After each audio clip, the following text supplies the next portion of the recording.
త్రిదశ rice, అన్నింటికీ దగ్గరగా మీ మనసుకి మరింత దగ్గరగా. త్రిదశ రైస్, వేర్ లైఫ్ షైన్స్.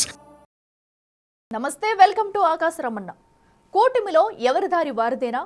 మా బంధం బలమైనది, 15 ఏళ్ల పైనే కలిసి ఉంటుందనే మాటల్లో నిజం లేదా? పక్కనే ఉంటూ విడివిడిగా మీటింగ్స్ ఎందుకు పెట్టుకున్నట్టు? కలిసి ఉండాలని చెబుతున్న అధినేతలే విడివిడిగా సమావేశాలు పెట్టుకోవడం వెనుక కారణాలేంటి? అమరావతి వేదికగా సాగిన 2 సమావేశాలు రాజకీయంగా ఎందుకు చర్చకు దారితీశాయి? అసలు కూటమిలో ఏం జరుగుతుంది? అమరావతి వేదికగా తాజాగా జరిగిన 2 సమావేశాలు రాజకీయ చర్చకు దారితీస్తున్నాయి. ఓ సమావేశం ముఖ్యమంత్రి అధ్యక్షతన జరిగితే మరో సమావేశం ఉప ముఖ్యమంత్రి పవన్ కళ్యాణ్ అధ్యక్షతన జరిగింది. అదేంటి, ముఖ్యమంత్రి అధ్యక్షతన జరిగే సమావేశానికి ఉప ముఖ్యమంత్రి 5 శాఖల మంత్రిగా ఉన్న పవన్ కళ్యాణ్ హాజరవ్వాలి కదా. పవన్ కళ్యాణ్ ప్రత్యేకంగా మీటింగ్ పెట్టుకోవడమేంటి అనే అనుమానాలు మీకు కలగొచ్చు. మీకే కాదు, కూటమిలో ఉన్న నేతలతో పాటు రాజకీయ నాయకులకు ఇదే అనుమానం కలిగిందట. అమరావతిలో ముఖ్యమంత్రి చంద్రబాబు నాయుడు అన్ని శాఖల హెచ్ఓడీలు, కార్యదర్శులు, మంత్రులు, పోలీసున్నతాధికారులతో సమావేశం నిర్వహించారు. ఈ నెల 17, 18 తేదీల్లో జరగబోతున్న కలెక్టర్స్ కాన్ఫరెన్స్ కి కర్టెన్ రైజర్ గా జరిగింది ఈ సమావేశం. పరిపాలనకు సంబంధించినటువంటి కీలక అంశాలపై చర్చ కూడా జరిగింది. ఇలాంటి కీలక సమావేశానికి ఉప ముఖ్యమంత్రి పవన్ కళ్యాణ్ రాకపోవడంపై ఎందుకు రాలేదు అని చర్చ రాజకీయంగా జరుగుతుందట. సాధారణంగా ముఖ్యమంత్రి జరిపే ఇలాంటి సమావేశాల్లో మంత్రిగా ఉన్న వ్యక్తి ఖచ్చితంగా హాజరవ్వాలి. కానీ పవన్ కళ్యాణ్ మాటామంతి పేరుతో తన శాఖకు సంబంధించి సమావేశాన్ని పెట్టుకున్నారు. ఇప్పుడు ఇదే హాట్ టాపిక్ గా మారిందట. వాస్తవంగా కూటమి అధికారంలోకి వచ్చిన మొదట్లో ఎన్డీఏలో అత్యంత యాక్టివ్గా కనిపించిన డిప్యూటీ సీఎం పవన్ కళ్యాణ్ ఇప్పుడు ఒక్కసారిగా సైలెంట్ అయిపోయారన్న ప్రచారం ఆంధ్రప్రదేశ్ రాజకీయ వర్గాల్లో వేగంగా విస్తరిస్తోందట. మొదటి రోజుల్లో జరిగిన ప్రతి ముఖ్య సమావేశానికి స్వయంగా హాజరై ప్రభుత్వ కార్యక్రమాల్లో ముందున్న సేనాని ఇటీవల మాత్రం కీలక అధికారిక ఈవెంట్స్ కి కూడా హాజరు కాకపోవడం పెద్ద చర్చనీయాంశంగా మారిందట. సీఎం చంద్రబాబు అధ్యక్షతన జరిగే ముఖ్య మీటింగులకు కూడా పవన్ డుమ్మా కొడుతున్నారనే విమర్శలు వెల్లువెత్తుతున్నాయట.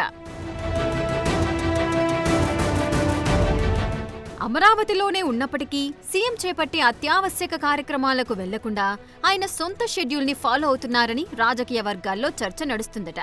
ఎస్ఐపిబి సమావేశాలు, విశాఖ ఇండస్ట్రియల్ సమ్మిట్, సిఆర్డీఏ కార్యాలయం ప్రారంభం, రాజధాని ప్రాజెక్టుల రివ్యూ, పెన్షన్ల పంపిణీ వంటి ప్రభుత్వ ముఖ్య వేడుకలు, మీటింగ్లు, లాంచింగ్లు వీటన్నిటికీ పవన్ హాజరు కాకపోవడం చిన్న విషయం కాదని రాజకీయ విశ్లేషకులు అంటున్నారు.